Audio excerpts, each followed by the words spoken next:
video didn't do it. Yeah. Well, you got a broad coalition of people that support the police and are like, well, the police can't do any wrong. We see a lot of them in Portland, but we also see a lot of people that support Cop Watch and goes, hey, Support the police. Yeah. That doesn't mean they should get away with crime. No. But that's the problem, is you got people that was, oh, okay, yeah, the officer did a Rodney King on someone. Yeah, that's not excessive force. And it's like, what? People can't understand why OJ got off.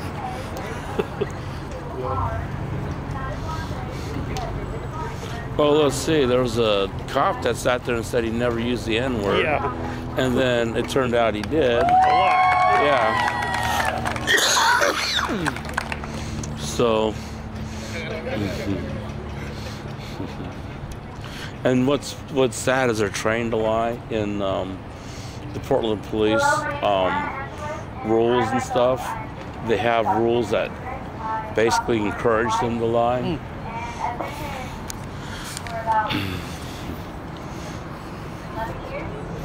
Where do you live in Portland? Northeast Portland. Inner or outer? Inner. I really like Portland except for the traffic. Oh, yeah. Well, I'm not going to be racing back to Portland. You certainly wouldn't be racing out of Portland. No. Probably by the time this is over with, I'll probably go get something to eat. Maybe do some cop watching in Salem. And then I'll probably go back after about like 7 o'clock.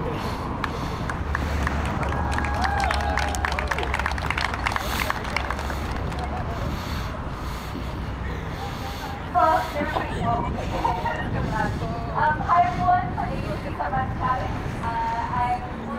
Oregon. So are you from Salem? No, I actually live in Albany. Albany? I lived there for 13 years, but I lived in the Portland, Vancouver area and worked there for 23 years. I've been thinking about holding a sign in Albany. My understanding, they passed a city ordinance that sat there and says that if you hold a sign, they can cite you for interfering with traffic. I don't know about that. I don't. I quit taking the Albany Democrat Herald because it was such a ridiculous waste of paper. And it's like, well, I'm willing to challenge that in federal court. I don't know. It would be really challenging, yeah. It is a very redneck community. Yeah.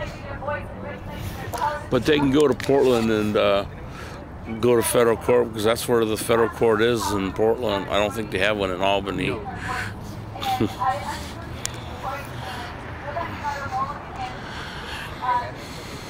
If you need a contact in Albany, Okay. you can contact me. Cool. Yeah, I'll definitely give you a call when I go there. Problem is getting cop watchers willing to go there because it's like an hour and a half drive.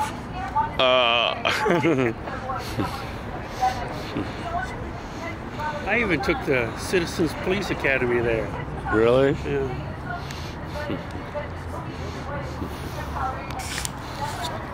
I'd be afraid to do that. They might try to convince me that cops are perfect angels and don't do anything wrong. Did you see the Time magazine article with the cover saying there are no good cops? No.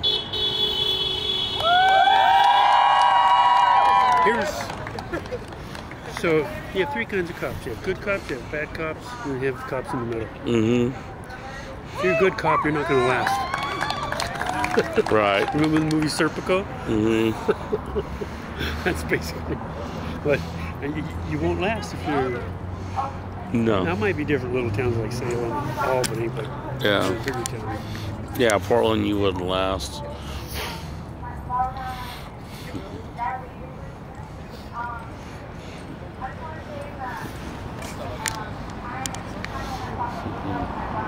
There's one cop that I really like and I really respect in Portland. And that's because the dude thinks before he does stuff. He got a call of shots fired in this area, and he went over there and found a kid.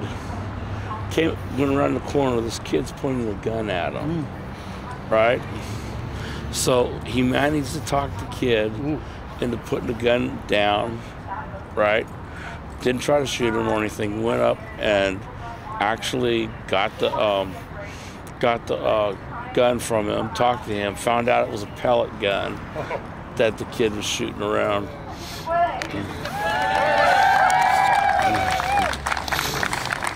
He took the pellet gun and sent the kid on his way. A lot of cops would have just shot him. And there's a video, the police video of the cop who shot the guy through the window of the car.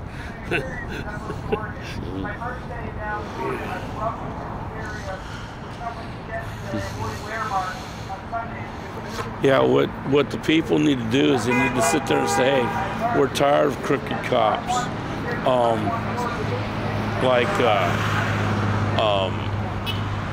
What's his name? Oh man, he filed a restraining order against me too. Oh, really? Yeah. Kruger, right? That dude sat there and put 5 memorial placards for SS soldiers that died in World War II. Oh, that one. Yeah, and you know what's really sad is how many Oregonians, how many U.S. citizens lost their lives fighting the Germans. And I remember reading about that. Yeah. So he got suspended, got back, became a sergeant. Then he picked up some sexual harassments and texting a couple female officers and stuff like that.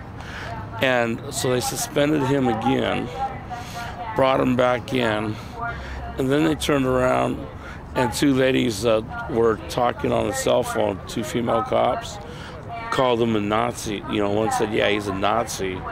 He turned around and sued the police department.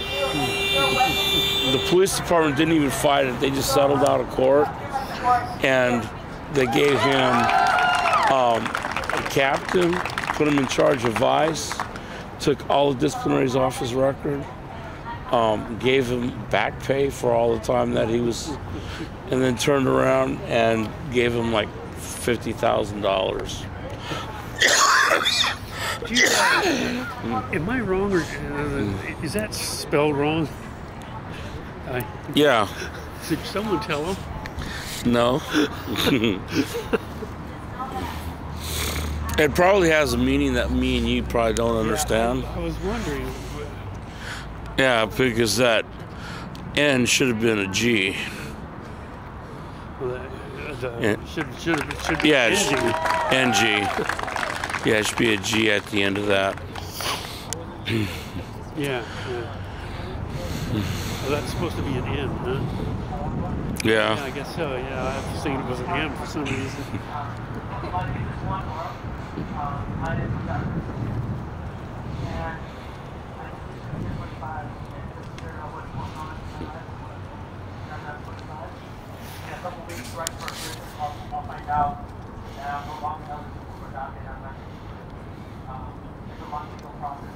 Well, they sure had a large police presence to begin with.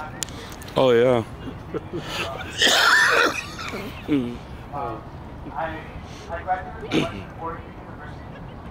I seen the crowd here and I seen the cops.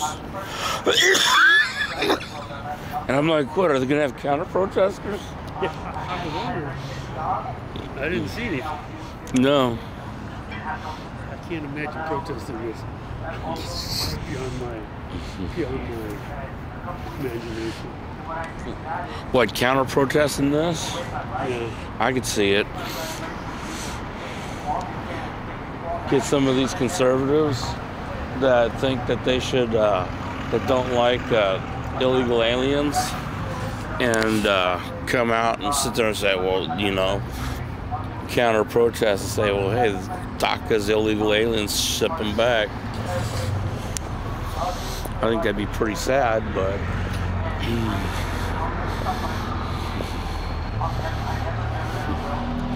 I mean, a lot of these people came over when they were kids, right? Some of them, and some of them have kids. You know, why bust up families? Well, they send them back to a country they don't know, and everything they have is here. Yeah. Cruel. Mm-hmm. Real cruel.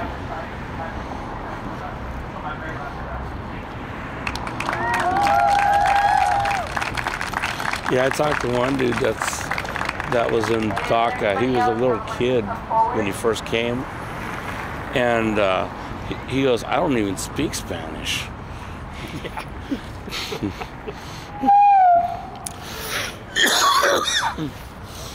Could you imagine him going back to Mexico and not speaking Spanish?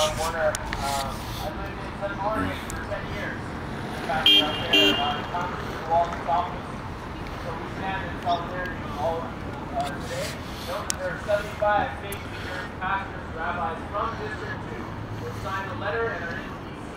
right now. A few of them meeting with Congressman Walden's office to stand in solidarity and mobilize and organize their faith community throughout District 2. My colleagues here, Sarah and Janet, were from the Interfaith Movement for Immigrant Justice, and it is the season where you hear lots of Christmas carols on the radio. And so we thought we'd rewrite a Christmas carol for today's occasion.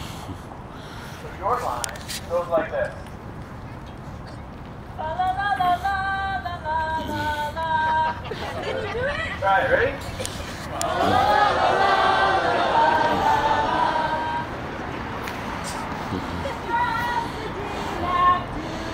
For us. La la la la la la la. Cries for justice, ringing chorus. La la la la la la la la la. Families dreaming, dreamers dreaming. La la la la la la la. For an act so clean it's gleaming. La la la la la la. We stand with you.